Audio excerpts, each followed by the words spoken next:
guys, Evan here with Easy Custom Ag. Today we're moving on to our third macronutrient, and that is potassium. This is an elusive nutrient, it seems to be for most farmers, trying to get enough into their soil and getting it into the plant before it gets tied up and becomes unavailable or gets washed out by another cation and causes them problems. So let's go ahead and dig into that. So in the plant, it helps with a lot of the enzyme actions that are happening, all the reactions that are happening in photosynthesis, just growth and development in general. It plays a major role with enzymes. Also helps with the production of cellulose, which is making your stalk stronger, gives you that rigidity, and helps sustainability. As we get into dry times of the year or even drought scenarios, potassium in your plant can help a lot to keep your plant from losing that water and going into the wilting phase. The problem with drought is once your soil becomes dry, you've got problems picking up that potassium out of the soil. That pool dries up and it becomes unavailable to the plant. So the drought is kind of a double-edged sword. Your potassium needs to already be in the plant to help with the wilting and the loss of water. But once you get so dry, as we were this year, we saw a lot of potassium deficiencies in our area this year when we got into that drought period in June. The plants weren't able to uptake that potassium because it was no longer in that liquid pool in the soil. In the plant, it is a mobile nutrient, where in the soil, it's kind of a 50-50 mobile, not mobile. It's not as mobile as a nitrogen in the soil, but it's not as tied up as a phosphorus would be. So it's kind of the one that's in between if you're looking at all of them together. So the biggest thing I wanted to cover is the CEC and how potassium reacts with that. So potassium is taken up as a K+ ion. So when we looked at phosphorus, it had a negative charge. Potassium has a positive charge. So obviously, just law of attraction, they're going to be attracted to one another and try to tie together.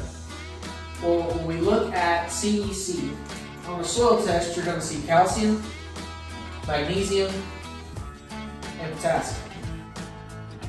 So calcium is a pretty good size molecule. Magnesium is a very large molecule, and potassium is this smaller molecule. And when the strength of charges kind of follow this size. So when we're looking at these cations, these are what influence our pH the most. So a lot of us are putting on high cal lime in our area because we have such high magnesium in our soils. That high cal lime will raise the pH of our soil, but a lot slower than a magnesium would.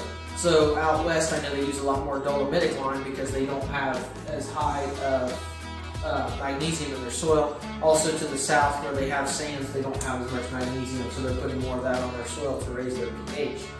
So as we get to a higher pH, it's hard. There's more of these positively charged cations, and they start to push one another off. So this magnesium can come and push potassium and calcium both off.